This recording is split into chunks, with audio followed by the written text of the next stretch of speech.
Hello friends, welcome to our YouTube channel विद्या हक से and very good evening to all of you. आज ही के दिन एक बार फिर से वेलकम। इस वीडियो में हम इम्पोर्टेंट अकाउंटिंग रूल्स को डिस्कस करेंगे जो कि इसके बेसिक रूल्स और गोल्डन रूल्स ऑफ अकाउंटिंग से डिफरेंट हैं। इसके साथ ही जो हमने लास्ट वीडियो में खातों को पहचानने के गोल्डन रूल्स बताए थे उसी के कुछ अपवादों मतलब एक्सेप्शन को भी डिस्कस करेंगे और प्रावधान क्या होते हैं, उनकी प्रकृति व किस किस तरह के प्रोविज़न बनाए जाते हैं तथा ये कौन से खाते में आते हैं, इन सभी बातों पर एकदम डिटेल में डिस्कस करेंगे जो कि आपके टीआरए और जूनियर अकाउंटेंट के लिए इम्पोर्टेंट सेशन होने वाला है। तो फ्रेंड्स चलिए स्टार्ट करते हैं। रूल नंबर 1, ये नॉमिनल अकाउंट का रूल है।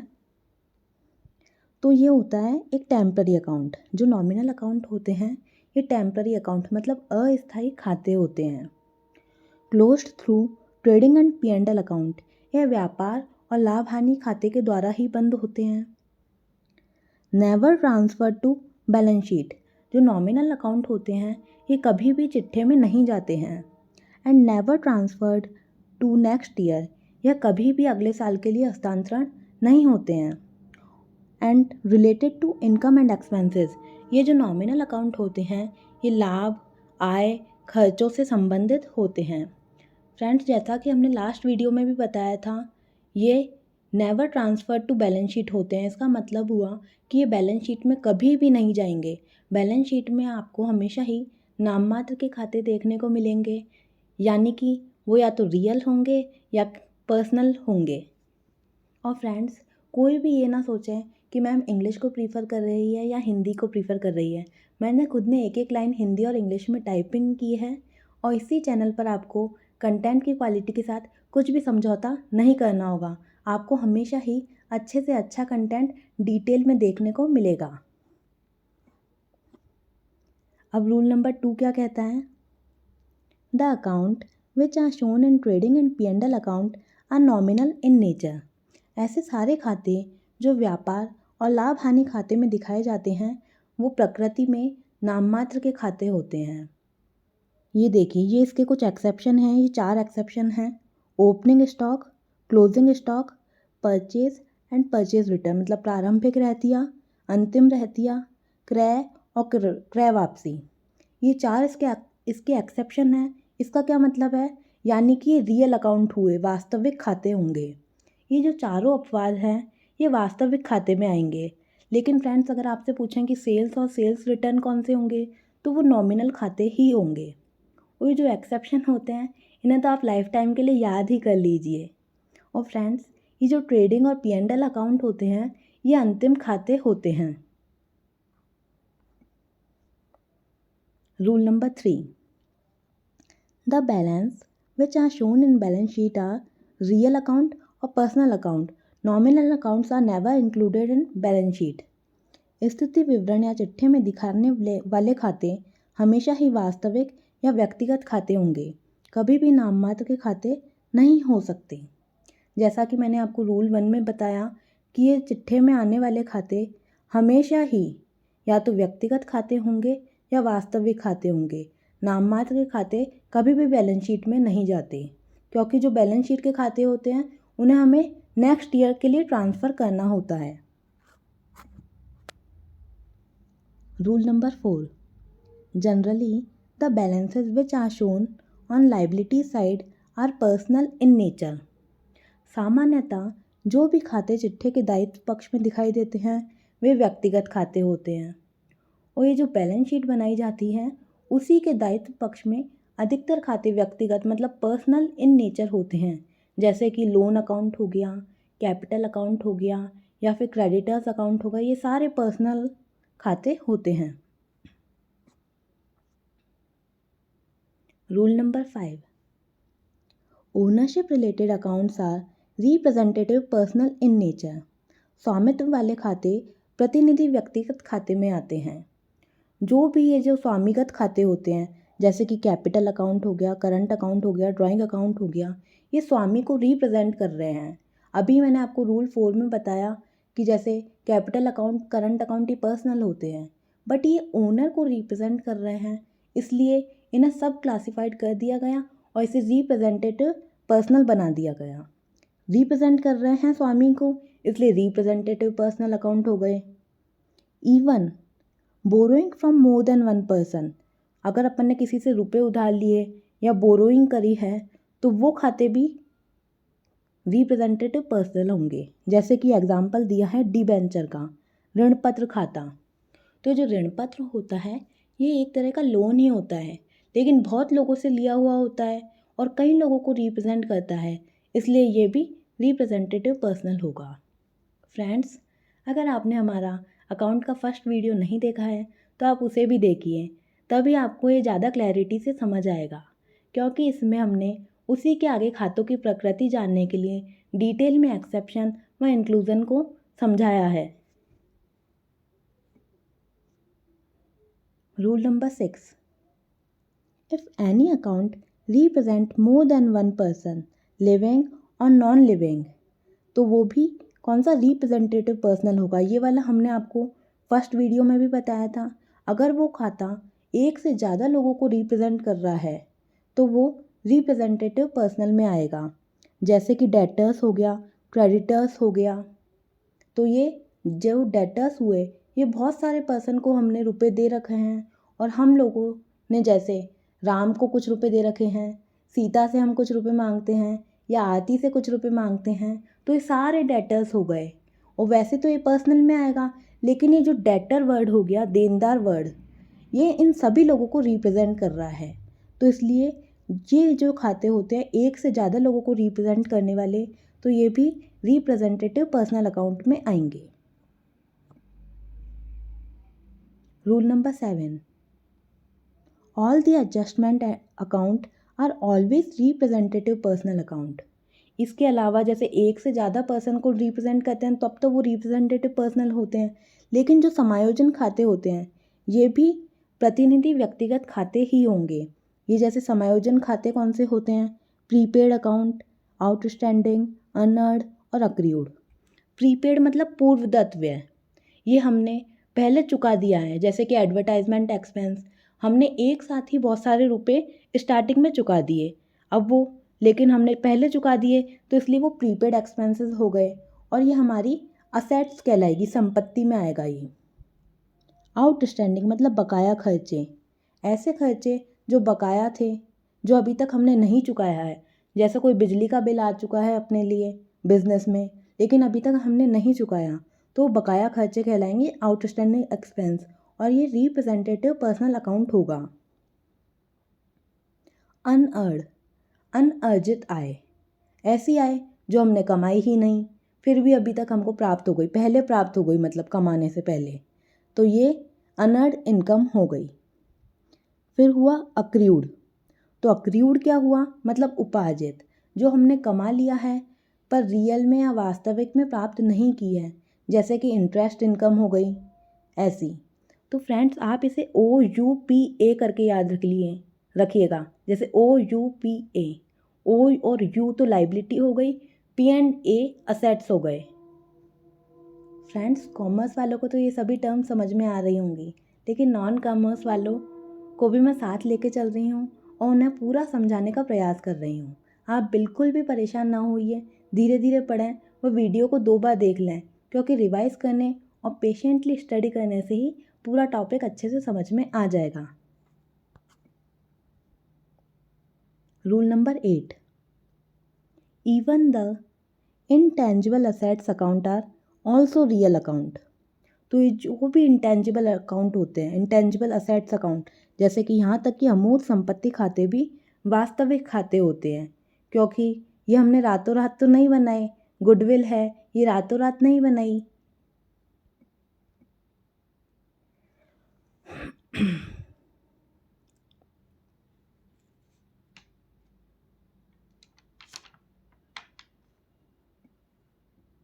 इसके लिए हमने बहुत सारी मेहनत की है और काफ़ी टाइम, एनर्जी एंड कॉस्ट लगाई है, तब ये गुडविल बनी है, इसलिए ये रियल अकाउंट ही होगी।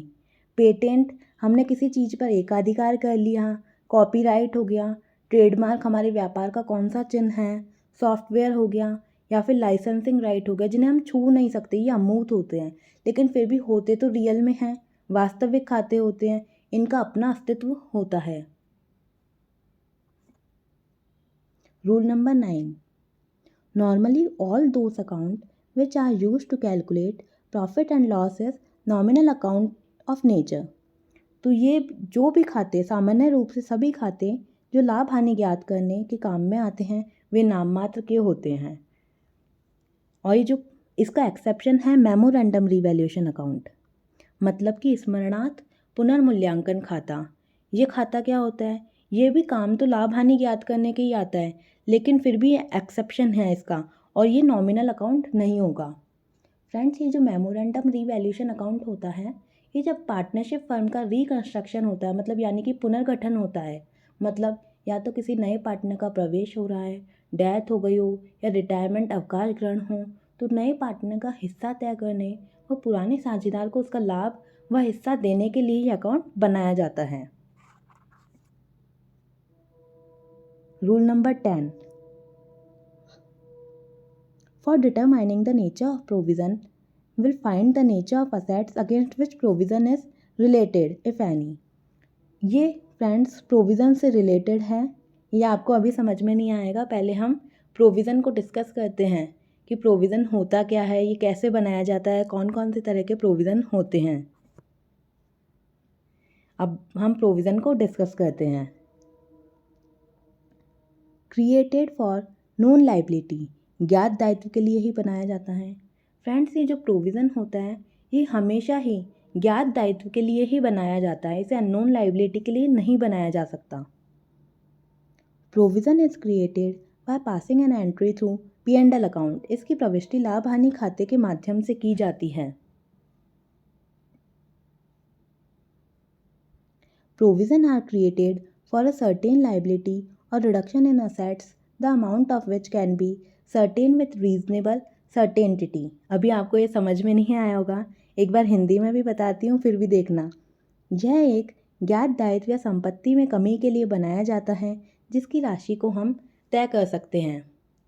फ्रेंड्स, होता क्या है, यह एक ज्ञात लाइबिलिटी है, लेकिन हमें नहीं पता कि वो एग्जैक्टली होनी कितनी वाली है, तो हम हमारे अकॉर्डिंग कुछ रुपए उस प्रोविज़न अकाउंट में ट्रांसफ़र कर देते हैं।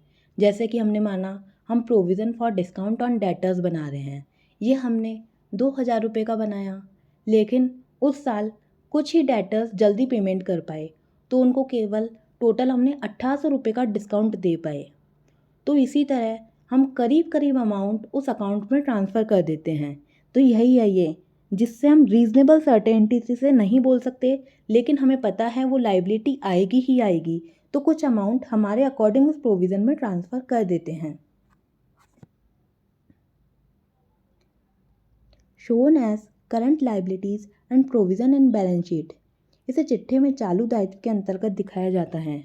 मैंने आपको बताया ये जो प्रोविज़न होता है ये बैलेंस शीट के अंदर दिखाते हैं, और ये हम लाइबिलिटी साइड की करंट लाइबिलिटी साइड में दिखाते हैं।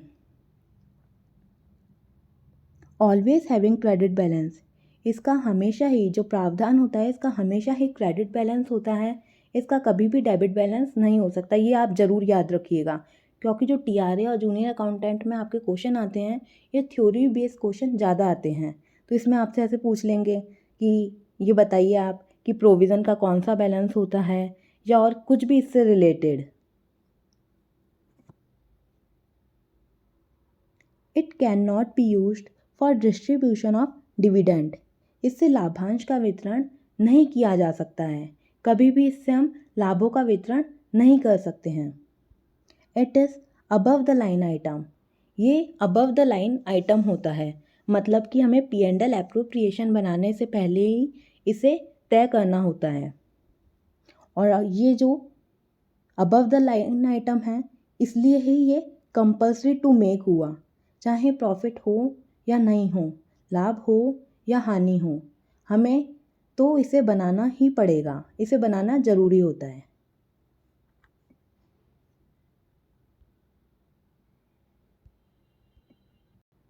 गाइस, कुछ लोगों के मुझे मैसेज आ रहे हैं कि मैम आप बिल्कुल बेसिक से स्टार्ट कीजिए, जैसे अकाउंट के सामान्य परिचय 11th क्लास से, किसकी खोज और कब और किसने की, क्रेडिट और डेबिट वर्ड कहाँ से आए, तो आप प्लीज़ इसी वीडियो के कमेंट में बताइए कि नेक्स्ट वीडियो में आप क्या चाहते हैं। अभी जो 10th है इसका रूल अब आपको समझ में आ जाएगा। देखिए हम इसे समझते हैं। For determining the nature of provision we will find the nature of assets against which provision is related. प्रावधान की प्रकृति जानने के लिए हमें यह तय करना होगा कि वह किस प्रकार की संपत्ति पर बन रहा है। जैसे प्रोविज़न फॉर डेप्रिसिएशन हुआ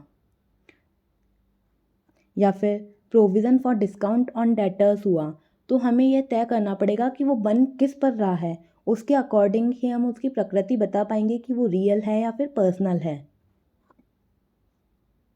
बात करते हैं प्रोविज़न फॉर डेप्रिसिएशन की। तो प्रोविज़न फॉर डेप्रिसिएशन किस पे बनेगा? यह हमेशा ही फिक्स्ड असेट पे बनेगा। और डेप्रिसिएशन क्या होता है? जो भी कुछ गिरावट आ गई या कोई कमी हो गई संपत्ति के मूल्य में, तो उसी के लिए हम डेप्रिसिएशन के लिए बनाते हैं प्रोविज़न। तो ये जो डेप्रिसिएशन हमेशा ही फिक्स्ड असेट पे बनता है, चाहे मशीनरी हो, फर्नीचर हो या कुछ और संपत्ति हो। लेकिन स्थायी संपत्ति जैसे कि रियल अकाउंट है, फिक्स्ड असेट मैंने आपको बताया था लास्ट वीडियो में कि ये रियल अकाउंट होती है। तो ये जो इस पे बन रहा है प्रोविज़न, तो ये भी रियल अकाउंट ही होगा। मतलब कि प्रोविज़न फॉर डेप्रिसिएशन हमेशा ही वास्तविक खाता होगा। अब बात करते हैं provision for discount on debtors और प्रोविज़न फॉर बैड डेट्स, डूबत ऋण पे प्रावधान। तो ये जो बनते हैं डिस्काउंट ऑन डेटर्स या बैड डेट्स हो गए, हमारे कुछ डूबत ऋण हो गए, तो वो हमेशा ही देनदार पे होंगे, डेटर्स पे होंगे। हम डिस्काउंट दे रहे हैं तो वो भी डेटर्स को होंगे, और कुछ डेटर्स ने हमें पेमेंट नहीं किया तो वो बैड डेट्स हो गए, और उसी के लिए प्रोविज़न बनाना पड़ता है। तो डेटर्स की मैंने आपको प्रकृति बताई थी कि ये पर्सनल अकाउंट होता है। वैसे तो रिप्रेजेंटेटिव पर्सनल होता है, बट आता तो पर्सनल की कैटेगरी में ही है ना। तो इसीलिए इस पे बनने वाले प्रोविज़न भी पर्सनल अकाउंट होंगे, व्यक्तिगत खाता होगा। अगर आपसे एग्जाम में पूछ लें कि provision for discount on debtors कौन सा खाता होगा, तो उसका सही आंसर होगा पर्सनल अकाउंट। अब बात करते हैं provision for gratuity, provision for tax and provision for dividend. तो ये जो प्रोविज़न है, प्रोविज़न फॉर टैक्स हो गया या प्रोविज़न फॉर डिविडेंड हो गया, ये हमें पेमेंट करना है। ये हमारे लिए एक लाइबिलिटी हो गई।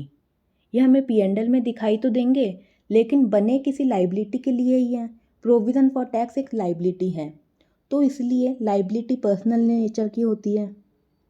तो इस पे बनने वाले जो प्रोविज़न हैं ये पर्सनल अकाउंट होंगे, व्यक्तिगत खाता। क्योंकि मैंने आपको बताया था जो लाइबिलिटीज़ होती हैं वो पर्सनल अकाउंट होती हैं, तो इस पे बनने वाले प्रोविज़न, प्रावधान हुए, ये भी पर्सनल अकाउंट होंगे। आई होप फ्रेंड्स आपको ये पूरा टॉपिक अच्छे से समझ आया होगा। मैंने आपको समझाने की पूरी कोशिश की है, और अगर आपको मेरी मेहनत पसंद आई हो तो प्लीज़ वीडियो को लाइक, शेयर व चैनल को आप सब्सक्राइब ज़रूर करिएगा। और ये वीडियो आप सभी स्टडी रिलेटेड ग्रुप में ज़रूर शेयर करिएगा। और ये जो वीडियो है ये जूनियर अकाउंटेंट के लिए और TRA के लिए बहुत ही इम्पोर्टेंट है, और इसमें हमने अच्छे से अच्छा कंटेंट देने की पूरी कोशिश की है। और फ्रेंड्स हम इसी प्लेटफॉर्म पर बेस्ट कंटेंट लाने की कोशिश कर रहे हैं, जो आपको पेड कोर्स में भी नहीं देखने को मिल पाएगा। ऐसे ही वीडियो और पाने के लिए आप विद्या हक्से को सब्सक्राइब करें, and please hit the bell icon for all upcoming video notification. Vidya हक्से is always with you. Thanks for watching.